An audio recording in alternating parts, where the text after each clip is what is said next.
Është arrestuar në Francë Paul Deda, i shoqëruesi i ministrit të brendshëm Samir Tahiri, i cili rezulton i dënuar nga gjykata e posaçme me 8 vite burgim për akuzën e trafikut të drogës në kuadër të grupit të strukturuar kriminal.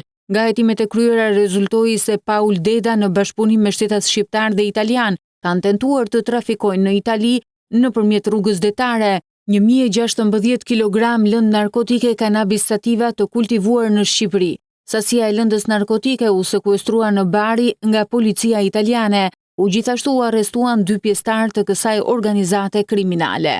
Paul Agustin Deda, i cili ka shërbyer më parë si ish turproj, u dënua me 12 vite burg për trafikim të narkotikëve dhe 3 vite për grup të strukturuar kriminal. Ai u dënua me një vendim të vetëm prej 12 vite sheqelirie dhe një aplikim të gjykimit të shkurtuar që do të vuajë përfundimisht 8 vite burg.